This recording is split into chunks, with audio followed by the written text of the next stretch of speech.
So what up guys, ayan ang magandang umaga sa inyo lahat. At nandito na naman tayo ngayon sa palengke ng Binyan. Walang katapusang pamamalengke, walang katapusang paghahanap buhay. At dahil dito tayo nabubuhay, so hindi tayo magsasawa dapat sa ginagawa natin araw-araw, ano? So ngayong umaga, mamimili tayo ng mga plastic natin, mga gagamitin sa ating pagtitinda. Kasi iikot natin dun sa mga tindahan natin. Kasi yung mga taga-tinda natin, walang gagamitin. Limang tiny. Basta i-shoutout mo ako. Oo. Limang tiny. Magkaway-kaway ka na ta. Hiling-hiling kay Dio. Nakalive ni. Yan. Shoutout kay Tiny. Pero makaka-discount kita nakablog ay. Lima. Tapos isang isang ganito ng jumbo.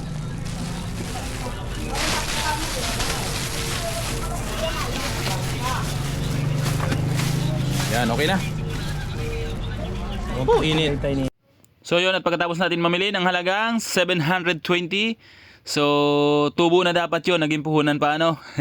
Ayan, dadaan naman natin sa pwesto natin. Siyempre, pag naghanap buhay tayo, nagninegosyo, may puhunan palagi. Kaibahan nga lang noon at ngayon, mas malaki na yung puhunan ngayon kaysa noon. Dahil noon, namumuhunan tayo ng 10, tumutubo tayo ng 20. So ngayon, mamumuhunan ka ng 20, tutubo ka ng 10 dahil sa sobrang mahal ng mga bilihin. Kaya madiskarte ka dapat. So at dito, paparti-partihin na natin yung mga gamit nila, no? So mag-iwan tayo dito ng baso, ng plastic na pang take out, plastic bag na pang take out din. Tapos baso na pang baso-baso sa 20-20 natin. Ang binibili natin baso guys, 7 ounce. Tapos mag-iwan din tayo ng papel. Yan, number 1 yung papel na ginagamit natin na pang take out ng tag P50. So nandito lang tayo sa bayan ng Binyan, sa tapat ng Trimex, tapat ng Mang Inasal. Ayan, big shout out po dito sa mga katabi kong mga nagtitinda. Sa likod natin guys, puro bukuhan yan. Ganyan kaganda yung pwesto natin dito, di ba? Nakikita nyo naman yan, no? Ito, yan yung nasa may ilalim ng tulay guys na lagi natin tinutulungan. So nawili na dyan, naging customer na natin, lagi na siyang bumibili dyan. At so yun, tara samahan nyo muna ako mag-ikot. Yan, pabalik tayo dun sa pwesto natin sa kabila kasi doon natin dadalhin yung ibang pinamili natin. At iiwanan pala muna natin dito yung ating salamin kasi tuwing hapon umuulan na. So alam nyo naman, ang mga malulutong na pagkain ay laging kalaban yung lamig. So pag sobrang crispy ng pagkain mo at biglang umulan, hindi pwedeng hindi kukunat yan. Kaya nagpagawa tayo ng istante na salamin para displayhan natin ang chicken skin dito. At yun, wag muna kayong bibitaw kasi ikot na tayo dun sa kabilang pwesto natin. Samahan nyo na ako mag-deliver dito dahil nandito ka lang din naman. Like and follow mo na yung ating page, Bert Portes Vlog. Ganito ang ginagawa natin pagka umaga, no? Pagkagabi, mamamalengke tayo ng ating mga paninda. So mamimili tayo ng mga kalamares natin, yung mga gagamitin natin sa pagtimpla ng mga suka, mga sausawan. At pag umaga naman tayo namimili ng ating mga plastic. Kaya talagang hindi mo pwedeng pabayaan yung negosyo mong ganito.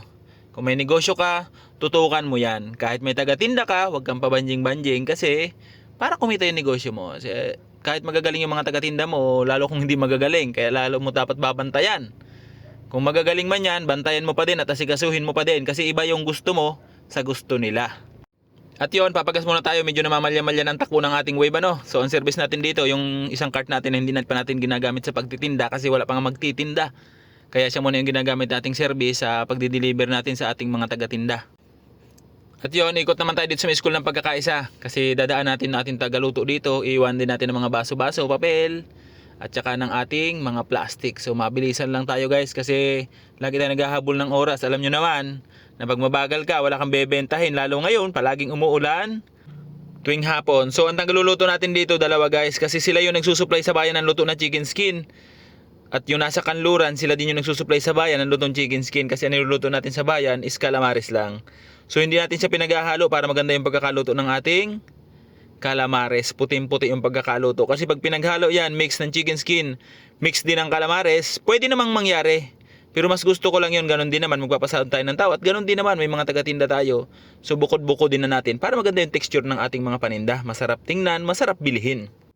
At ito pa nga, pagka-deliver natin sa pagkakaisa, takbo na naman tayo sa bilihan ng gasol kasi hindi pa nga nakakapagsimula. Ubus na naman agad yung gasol natin. So another 1,000. Kasi yung 11 kilo dito guys is 1,000 pesos ang ating binibili. Kung makikita mo, di ba, bumili tayo ng mga plastic. So halagang 720. Tapos maubusan tayo ng gasol, isa.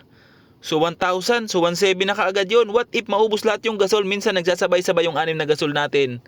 So pag naubos lahat yon, 6,000 doon pa lang, yari ka na kaagad. So magpapasahod ka pa. Kaya talaga minsan, tumututok minsan, bumabalik minsan, hindi nakababalik, at minsan nag-aabunado, minsan nananalo. Ganyan lang sa negosyo natin. Ayan, pasok naman tayo dito sa eskinita ng Kanluran. Dito mismo yung daan papunta doon sa kabilang highway, papunta sa tapat ng Perps. So dito na tayo shortcut kasi nung nagpagawa ko ng cart, sinukat ko talaga dito. Alam nyo kung bakit? Para hindi na tayo iikot ng malayo doon sa kabila. Kasya tayo dito sa eskinita ng Kanluran. So dito yung tambayan ng mga estudyante ng Perps. Kasi napakadaming kainan dito. Lahat ng pagkain na hinahanap mo, nandito na sa eskinita na to. Bukod sa masarap, syempre, mura lang yung benta nila dito. Ayan. Naglalabasan na ng iba dyan, oh. Ayan, kadamihan dito guys. Mga nursing, sobrang dami niyan. Kaso wala pa silang pasok sa August 10 pa. Kaya medyo laylo-laylo pa lang tayo ngayon. Kung nakikita nyo, 0-0 lang yung cart natin dito sa eskinita. Kaya pag may kasalubong tayo, kailangan businahan natin malayo pa para hindi nagkakasalubong sa gitna. So at yun, malapit na tayo dito sa pwesto natin guys. Ito yung inupahan natin dito na pwesto. Hindi pa naman ganun kalakas ngayon kasi saktuhan pa lang din yung estudyante. Pero kailangan natin magtinda kasi nga marami tayong babayaran. Alam nyo naman, obligasyon natin bilang isang tao. May trabaho ka sa wala, marami kang gagastusan. Kaya kaysa tayo hindi magtrabaho at tumambay, so magtrabaho na lang tayo para hindi tayo problema ng mga pambayad natin sa bills, pambayad sa pag-aaral ng mga bata, pambayad kung saan-saan pang mga utang. Utang, bakit? Siyempre, pagkabayad mo ng bahay, may utang ka na agad sa susunod. Kakabayad mo lang, may utang ka na agad kasi magbabayad ka nga ng bahay. Kakabayad mo lang ng kuryente, may utang ka na kaagad. Magbabayad ka naman ng tubig, may utang ka na kaagad. So, doon lang din umiikot, ano. Pero masaya kasi may thrill. Yan. So, ngayon, pagka-deliver natin doon sa Perpetual, ikot na naman ulit tayo ng bayan kasi paikot-ikot nga tayo. Tayo yung supervisor na naka-sidecar. Diba? Kahit napakainit ng panahon, walang payong-payong yan kasi iitim tayo pero hindi naman tayo manghihina niyan kasi nakakatulong yung init ng araw sa katawan natin. Kaya ano pang hinihintay nyo? Magbilad na tayo. Tapos dito naman sa may kabila ng San Jose Street dito dyan, sa may kabila ng Kapinpin. So napakadaming vendor din dyan, mga tropa natin dyan. Shout out po sa inyo lahat dyan. At syempre, yung mga iniikutan natin dati guys, dito ako nag-iikot dati nung sisimula pala ako mag-fishball. Kaya hindi naman sa pag-ano kilala na din tayo dito. Ito yung bagong McDo dito sa Bayan ng Binyan. Ayan, napakadami laging kumakain. Grabe naman yan. Tapos pagka na natin dito, sa may 7-Eleven na to, diretso na to doon, papunta sa may pwesto natin.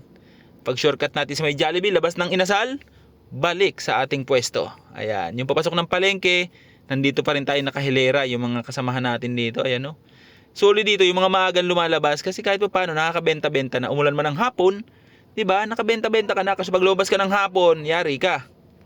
At yun, syempre, hindi sayang yung pagod natin sa pag-iikot kasi paghati natin mga plastic, kinuha naman natin yung mga luto na chicken skin para ipasa naman dito sa bayan. Ganun lang yung ginagawa natin, ano?